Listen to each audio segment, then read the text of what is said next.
Good morning, students of class 11th. Myself, Mohit Misra. Today, we will discuss about the chapter number 8, Composition and Structure of Atmosphere in part 1. Okay. इस chapter में बेटा हम क्या क्या पढ़ेंगे उनके बारे में देख लेते हैं। जैसे एटमॉस्फेयर, इसमें composition, structure, elements of weather and climate. Insolation के बारे में पढ़ेंगे, angle of incidence, distribution, hot budget of the earth, heating and cooling of the atmosphere.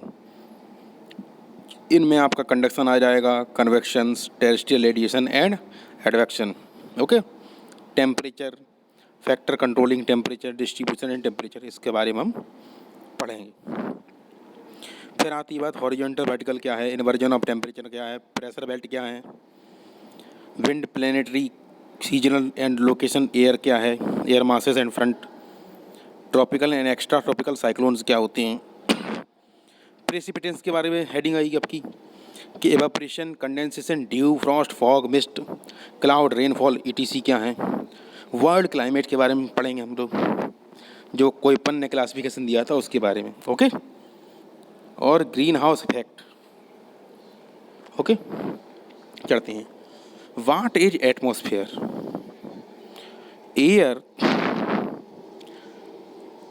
और एटमॉस्फेयर क्या है उसकी डेफिनेशन है, देख लेते हैं कि atmosphere is the mixture of different gases. Atmosphere क्या है?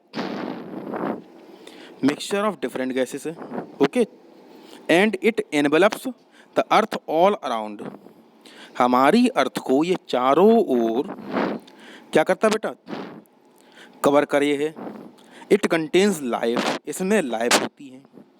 गिविंग गैसेस लाइक ऑक्सीजन्स, इसमें ऑक्सीजन होता है। For humans and animals, humans के लिए और एनिमल्स के लिए। ओके, एंड कार्बन डाइऑक्साइड होती है फॉर प्लांट्स के लिए। ओके, अब एयर इज एसेंशियल क्यों है? Air is essential to survival of organism. Some organism like humans may have survive for some times without food and water. कुछ मनुष्य जो होते हैं वो सर्वाइव कर सकते हैं फूड और वाटर की, अगर उनको कई दिनों तक, एक आध दिन तक फूड ना मिले या वाटर नहीं मिले तो वो थोड़ी समय के लिए सर्वाइव कर जाएंगे। Okay, even a few minute without breathing air. But हम बिना सांस लिए हुए, बिना एयर के, हम बिना एक मिनट भी सर्वाइव नहीं कर सकते हैं। That shows the reason why we should understand the atmosphere in great details. The air is an integral part of the earth mass. हमारे अर्थ मास का एयर जो है एक इंटीग्रल पार्ट है। And 99% of the total mass of the atmosphere is confined to the height of 32 kilometre from the earth surface. हमारी earth के surface पे 32 kilometre के चारों ओर के एरिया में। ओके, हमें मालूम है हमारी अर्थ कैसी है, एक स्फेरिकल है, और हमारी अर्थ के 32 किलोमीटर के चारों ओर के एरिया में हमारा 99% एयर का कंडेंसेशन है, कंसंट्रेशन है। ओके, अब आती है what is the average height of the atmosphere. The air is the integral part of the earth mass and 99% of total of the atmosphere is confined to height of 32 kilometers. Okay, air कैसी बेटा? Air is colourless and odourless. Colourless होती है, odourless होती है, and can be felt only when it blow as wind.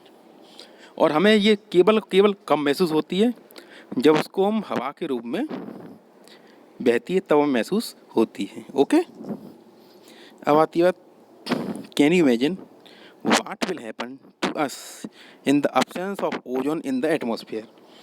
आप उस बात की कल्पना कर सकते हैं कि अगर पृथ्वी के ऊपर ओजोन का लेयर ना होता तो हमारा अर्थ का क्या होता। ओके, पढ़ते हैं चलो।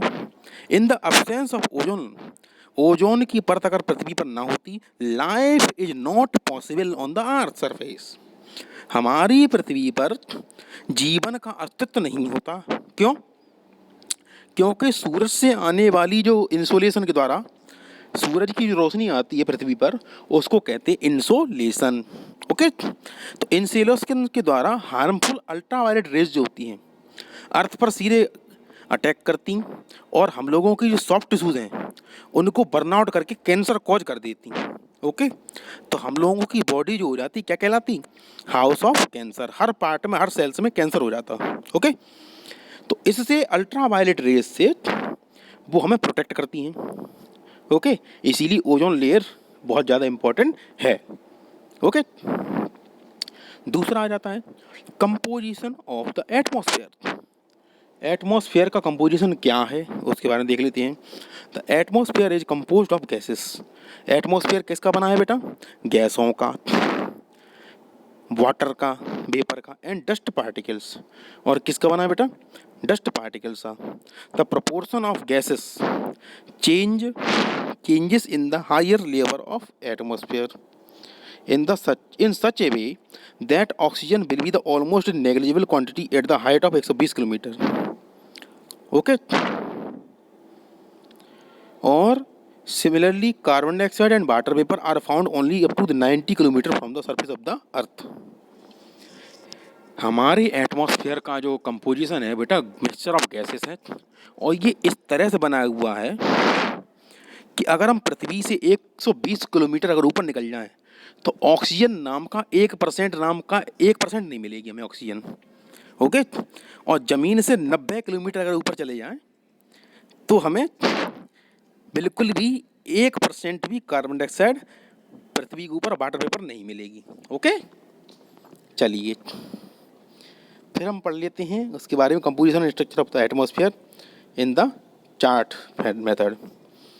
अब इसमें कॉन्स्टिट्यूएंट दिए गए कुछ और फार्मूलास हैं और परसेंटेज ऑफ वॉल्यूम्स हैं। जैसे आपका है नाइट्रोजन। नाइट्रोजन क्या होता है? N2 कहलाता 78.08% है। ऑक्सीजन क्या भैया? उसका फार्मूला होता है O2 और उसका परसेंटेज है 20.95। अर्गन, इसका सिंबल कहलाता AR, इसको 0.93% के हिसाब से वॉल्यूम में रखा गया है। उसके बाद आती है कार्बन डाइऑक्साइड, इसको CO2 का फार्मूला है और 0.036% बाई वॉल्यूम है। फिर बाकी कहलाते हैं neon, helium, krypton, xenon, radon. Neon का फार्मूला है Ne, इसका परसेंटेज कहलाता है 0.02। हीलियम का फार्मूला है He, इसका कंपोजिशन का परसेंटेज वॉल्यूम है बाई वॉल्यूम है इन the atmosphere of the gases 0.005। Krypton का फार्मूला है Kr, इसका हमारे गैसेस जो एटमॉस्फेयर में है उसमें वॉल्यूम परसेंटेज है इसकी 0.001। जिनोन, इसका है 0.0009 एंड हाइड्रोजन क्या है 0.0005। ओके, इस तरह से ये ट्रेसेस एलिमेंट में है। ओके, नेक्स्ट आ जाता है, अब इस कंपोजिशन के आधार पर हम इसकी स्टडी करने के बाद, टेबल की स्टडी करने के बाद हम कुछ कंक्लूजन पर पहुंचते हैं। उनके बारे में थोड़ा सा 2 पॉइंट पर आए। कौन से? Which gas constitute the highest percentage of the atmosphere और which gas constitute the least atmosphere in gases. हमारी अर्थ के एटमॉस्फेयर में कंपोजिशन के हिसाब से सबसे ज़्यादा अधिक मात्रा में क्या मिली? इसकी मिली आपकी 78.08 के हिसाब से क्या मिली? आपको मिली है कौन सी? आपको नाइट्रोजन गैस मिली। ओके, और कार्बन डाइऑक्साइड कैसी है? बहुत कम मात्रा में 0.03% में। ओके, और उससे सबसे ज़्यादा कम है हाइड्रोजन 0.00005। ओके, तो ये आपकी बहुत ही ज़्यादा अल्ट्रा ट्रेस एलिमेंट कहलाते हैं। नेक्स्ट आ जाती है गैसेस। कार्बन डाइऑक्साइड क्या है? Carbon dioxide is meteorologically a very important gas है। मेट्रोलॉजिकल के हिसाब से ये बहुत ही इंपॉर्टेंट गैस है and it is transparent to the incoming solar radiance. Radiations, ये ट्रांसपेरेंट होती है जो सोलर रेडिएशन आता है उसके लिए, but opaque to the outgoing terrestrial radiation. लेकिन पृथ्वी से जैसे ही ऊपर की ओर रेडिएशन जाता है तो उसके लिए ओपेक हो जाती है। It is largely responsible for the green house effect. इसका मतलब ये है कि ये पृथ्वी पर ग्रीन हाउस इफेक्ट के फॉर्म करने में हेल्प करती है। अब ये ग्रीन हाउस इफेक्ट होता क्या है वो मैं बता देता हूँ। ग्रीन हाउस इफेक्ट एक ऐसा फिनोमेना है जिसमें टेम्परेचर को कंट्रोल करके हम कोई भी चीज़ को प्रोड्यूस करते हैं, ओके, वो ग्रीन हाउस कहलाती हैं। ये यूएस से आया था। उसमें क्या था, बड़े बड़े वहाँ पर सर्दी ज़्यादा पड़ती थी तो उन्होंने एक क्लोज चैम्बर बनाया। उस क्लोज चैम्बर में फसलों को एक टेम्परेचर, कांस्टेंट टेम्परेचर करके फसलों को ग्रीन कलर की ग्रीनरी यानी कि वेजिटेशन उगाया गया और वहीं से ये वर्ड लिया गया है, ओके। इसका मास लेवल पर इसका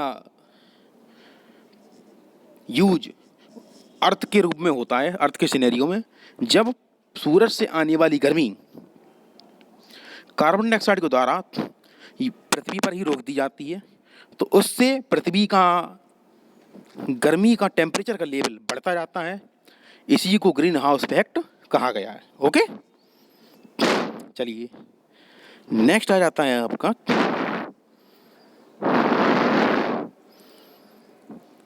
the volume of carbon dioxide has been rising in the past few decades mainly because of the burning of fossil fuels. हम लोग लगातार फॉसिल फ्यूल का बर्न करते रहते हैं, इसके कारण ये पृथ्वी पर ग्रीन हाउस इफेक्ट बढ़ता जाता है और टेम्परेचर हमारा बढ़ रहा है, okay. This has increase the air temperature. हमारे अर्थ पर एयर का टेम्परेचर भी इंक्रीज होता रहता है। अच्छा, टेम्परेचर राइज करने के क्या क्या हानियाँ होती हैं वो देख लेते हैं कि पृथ्वी पर अगर 10 डिग्री तापमान बढ़ जाए तो फसलों की जो प्रोडक्शन होती है अब वो आधी रह जाएगी। यानी कि अगर टेम्परेचर अगर 20 डिग्री से 30 डिग्री हो जाए तो क्या हुआ, क्रॉप प्रोडक्शन जो है 5 कुंटल का बिया हो रहा था तो वो 3 कुंटल का ही रह जाएगा, 2 कुंटल गर्मी खा जाएगी उसको, ओके। तो हम लोगों ने क्या किया है, अर्थ का टेम्परेचर इतना ज़्यादा बढ़ा दिया है कि अपने अब क्रॉप प्रोडक्शन घटने लगा है, ओके। तो इसका एक एडवर्स इफेक्ट आता है। नेक्स्ट आ जाता है ozone. Ozone is another important components of the atmosphere found between 10 से 50 kilometre above the earth surface and it is filter and absorb the ultraviolet rays radiation from the sun and prevent them from reaching of the surface of the earth, okay। और ये हमसे पृथ्वी पर harmful insolation को पृथ्वी पर अर्थ पर पहुंचने में prevent करती है, okay. So this is all about today's topic. I hope you will enjoy. We will meet you in next another video and tomorrow, okay. Bye bye students.